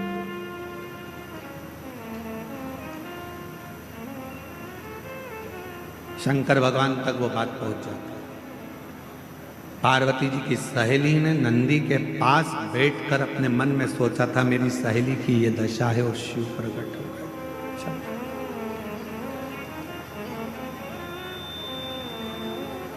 कितने लोग हैं जो मंदिर में जाकर झाड़ू लगाते हैं, कभी कभी पोछा लगा देते हैं, कभी कभी दिया उठाकर रख देते हैं। आप सब करते हो, धन्यवाद, आपको प्रणाम। मैं नमन करता हूं आपकी भक्ति को, आपकी श्रद्धा को, आपके विश्वास करो। कभी कभी कोई व्यक्ति ऐसा होता है जो तुमको तनख्वाह नहीं देता है, पर तुम उसका काम करते रहते हो, काम करते रहते हो, काम करते रहते हो, तो वो कुछ ना कुछ तुमको दे ही देता है। खाने का देगा, पीने का देगा, कुछ भी देगा, पर देगा। उसी तरह जब हम भोले बाबा की मंदिर में जाकर सेवा करते हैं, चाकरी करते हैं, आराधना करते हैं, तो मेरा शंकर भी हमारे पूर्व के कर्म को काट कर हमारे को कुछ ना कुछ तनख्वाह देना प्रारंभ कर देता है, कुछ ना कुछ देना।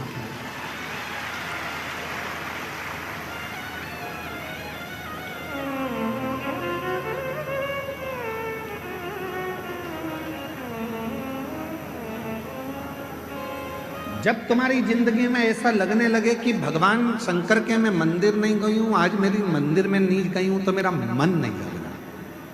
जिस दिन तुमको ऐसा लगने लगे कि बहुत दिन से मैंने शिव पुराण की कथा नहीं सुनी है, तो मेरा मन नहीं लग रहा। कभी तुम्हारा मन करे और तुम्हारे मोबाइल पर शिव पुराण की कथा नहीं दिखे तो मन नहीं लग रहा। जब तक मैं शंकर के मंदिर नहीं जाती हूँ, मन नहीं लगता है। सीहोर वाले महाराज को जब तक सुनती नहीं हूँ, शिव पुराण की कथा नहीं सुनती हूँ, मन नहीं लगता है। जब तक श्री शिवाय नमस्तुभ्यम एकाध बार नहीं बोल लेती, मेरे को अच्छा नहीं लगता है। समझ लेना कि मेरा बाबा तुम्हारे दिल में प्रवेश कर गया है और बाबा ने तुम्हारा हाथ पकड़ना प्रारंभ।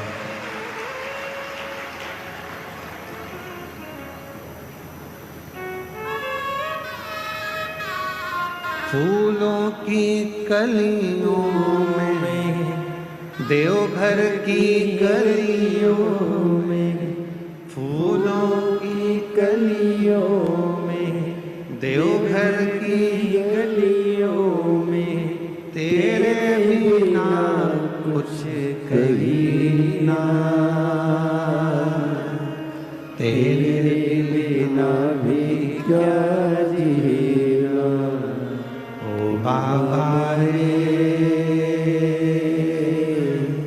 तेरे बिना भी क्या जीना ओ शंभू रे, तेरे बिना भी क्या जीना। फूलों की कलियों में, देवघर की गलियों में, फूलों की कलियों में, देवघर की गलियों में, तेरे बिना कुछ कहीं ना, तेरे बिना भी क्या जीना ओ बाबा रे, तेरे बिना शंभु रे तेरे बिना भी क्या जीना।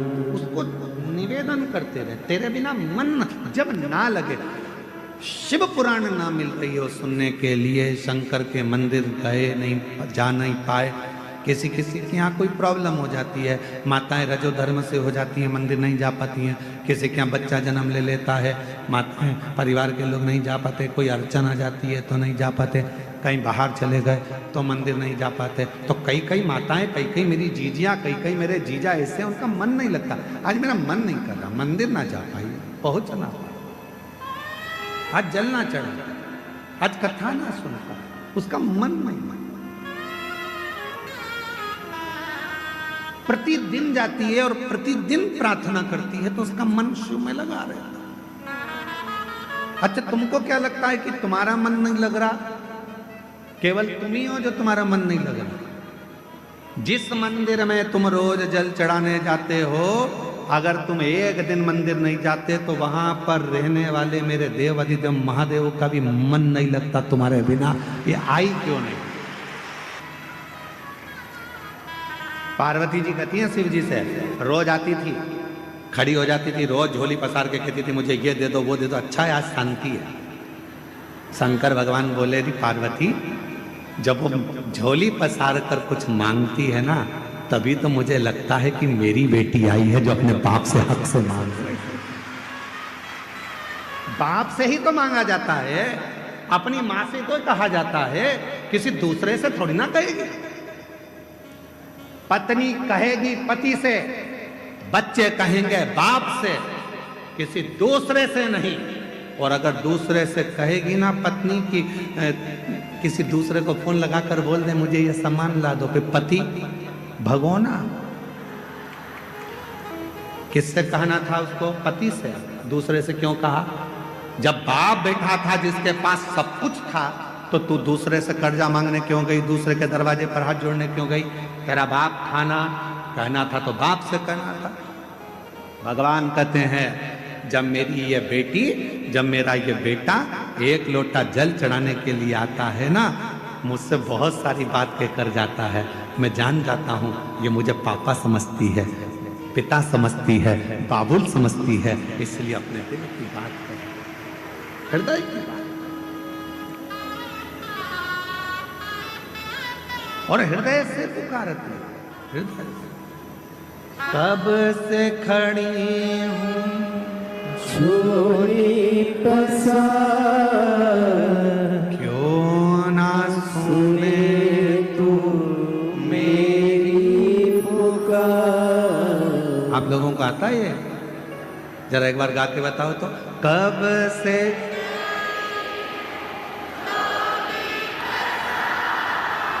क्यों ना सुने तो मुझे तेरा ही सहारा है। मेरे भोले बाबा मुझे तेरा ही सहारा है। मेरे भोले आज कब से खड़ी हूँ झोली पसार, क्यों ना सुने तू मेरी पुकार। कब से खड़े हैं झोली पसार, क्यों ना सुने तू मेरी पुकार। मुझे तेरा ही सहारा है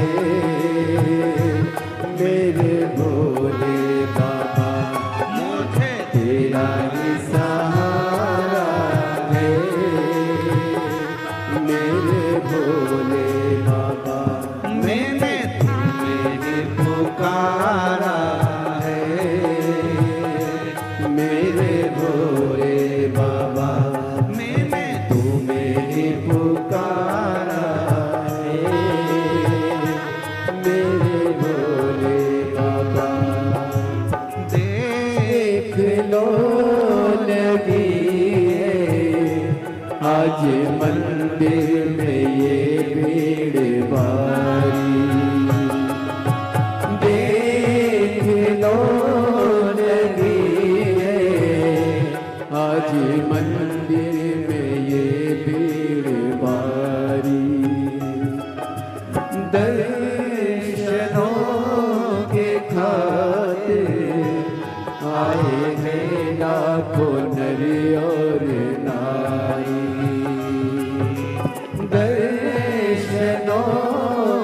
खातिर आए हैं लाखों नर और नारी। आ जाए भोले आ जाओ त्रिपुरारी, भक्तों ने पुकारा है मेरे भोले बाबा। अरे भक्तों ने पुकारा है मेरे भोले बाबा। कब से खड़े हैं झोली पसार, क्यों न सुने तो मेरी पुकार। कब से खड़े हैं झोली पसार, क्यों न सुने तो मेरी पुकार। मुझे तेरा ही सहारा है मेरे भोले बाबा। मुझे तेरा ही सहारा है मेरे भोले बड़े बाबा। भाव से दोनों हाथों से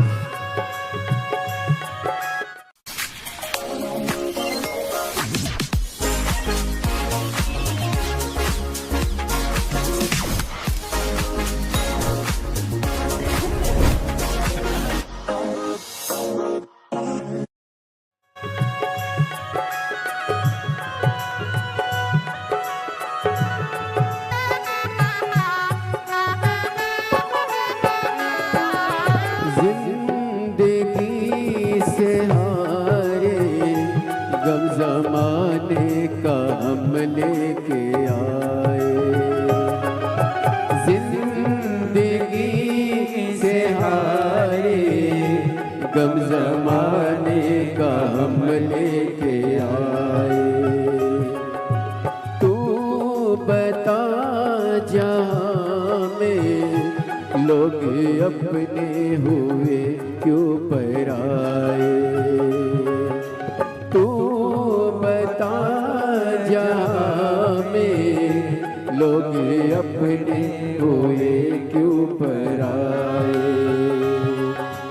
तेरे सिवा दुनिया में, तेरे सिवा दुनिया में कोई न हमारा है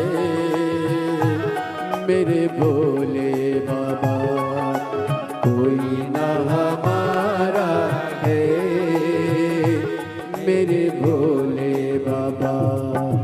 कब से खड़े हैं झोले पसार, क्यों न सुने तू मेरी पुकार। कब से खड़े हैं झोले पसार, क्यों न सुने तुम मेरी पुकार। तेरा ही सहारा है मेरे भोले बाबा। मुझे तेरा ही सहारा है मेरे भोले बाबा।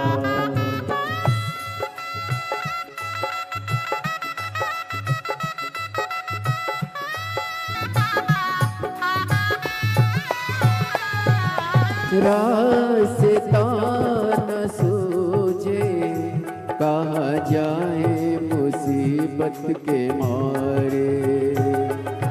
रास्ता न सूझे कहाँ जाए मुसीबत के मारे। दूर कर दो संहारे, तुम्हें के ये है तेरे सहारे। आसरा है तेरा, दूर कर दो ये संकट हमारे। सुनते हैं तूने ही सुनते हैं तूने लाखों को मारा है मेरे भोले बाबा। लाखों को मारा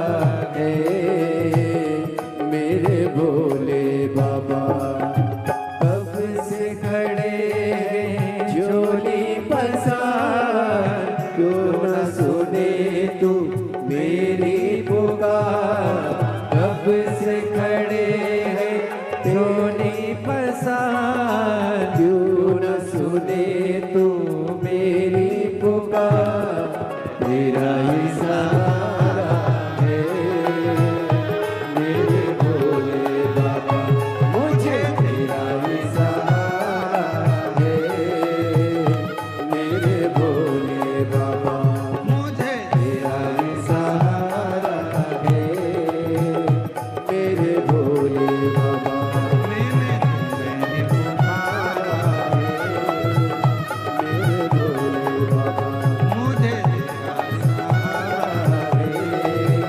मेरे भोले बाबा, मुझे की सहारा है। अपने स्थान पर बैठकर आज विराम दिवस की कथा है। बाबा से झोली पसार कर आप भी विनय कर लो, निवेदन करो, विनय करो,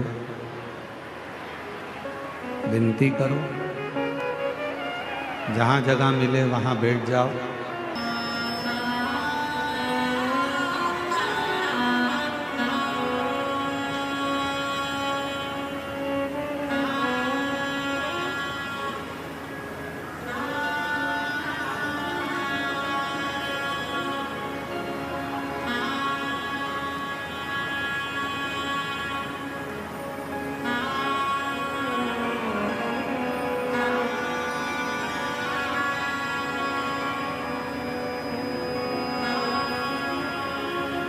श्री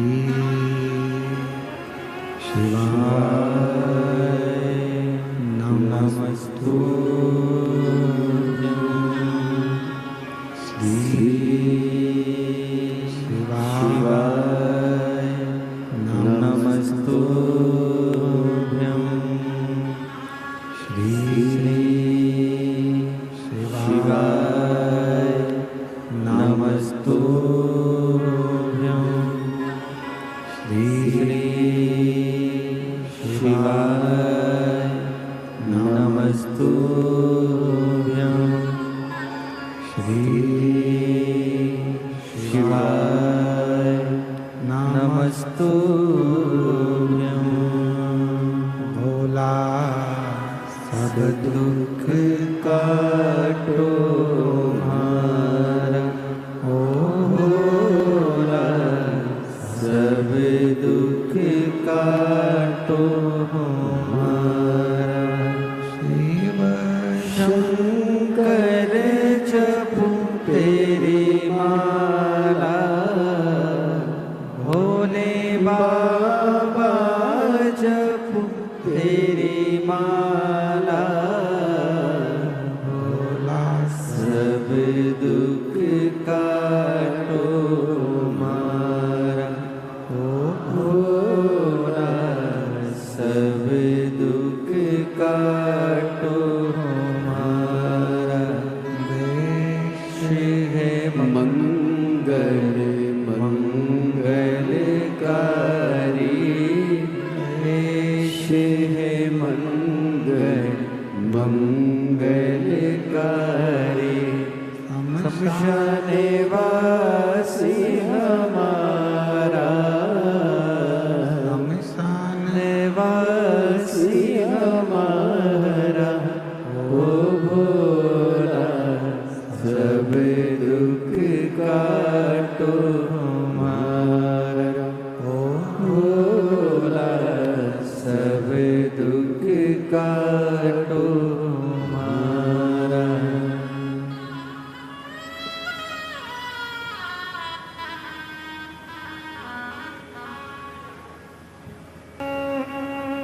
बाबा देवादिदेव महादेव भगवान शिव ओगड़दानी भगवान शंकर की पवित्र कथा कर पिता मानकर एक रिश्ता परमात्मा से जरूर जोड़ो।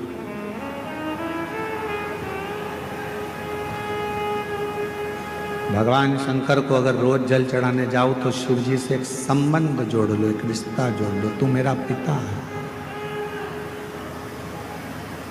तू मेरा सखा है, तू मेरा भाई है,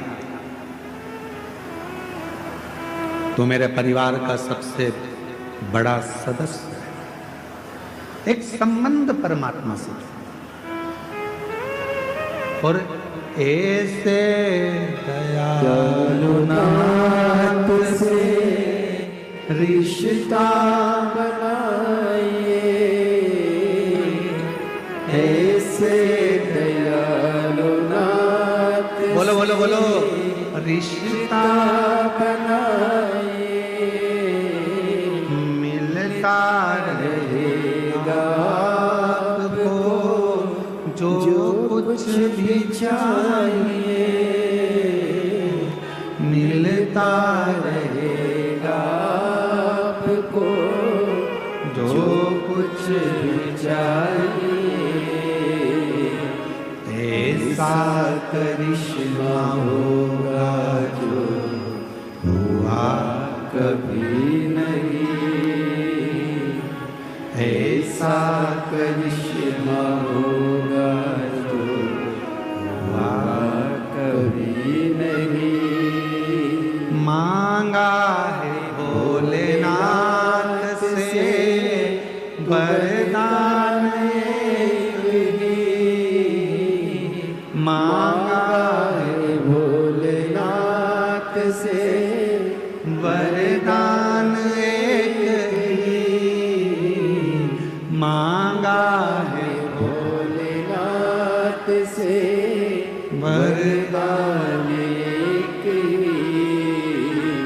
तेरी कृपा बनी रहे जब तक है जिंदगी, तेरी दया बनी रहे जब तक है जिंदगी।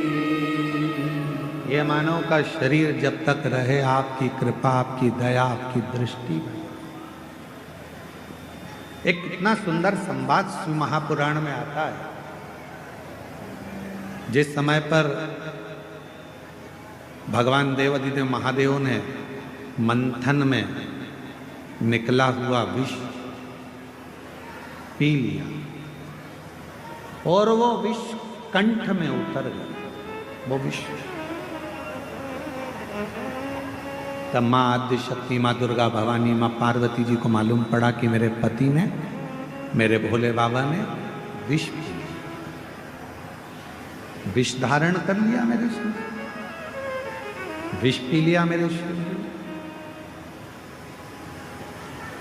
सहन नहीं हुआ माँ पार्वती से कि मेरे भोले बाबा, एक तो शिव भोले, भगवान शंकर बड़े सरल सहज। अच्छा एक बात और है, जो बहुत सीधा होता है, बहुत सरल होता है, बहुत भोला होता है, गाली भी उसी को पड़ती है, अपशब्द भी उसी को कहे जाते हैं, ताने भी उसी को दिए जाते हैं, और लोग जो बोलना है काम भी उसी से कराओ, अपशब्द भी उसी से कहो, ताने भी उसी को दो, सब काम वही करो।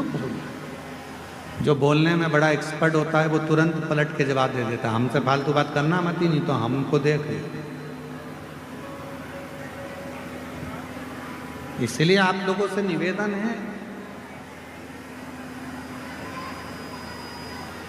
भोले रहो भोले के सामने, पर कभी कभी माँ जगत जननी का रूप भी तुम्हारे अंदर होना चाहिए।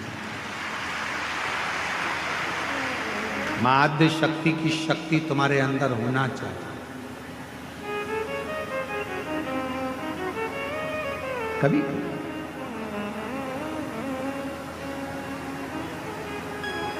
मंदिर जा रहे हो, शिवालय जा रहे हो, पूजन करने जा रहे हो, कोई आपको अगर पलट कर अपशब्द कह रहा है तो उसको जवाब देने की जवाबदारी आपकी।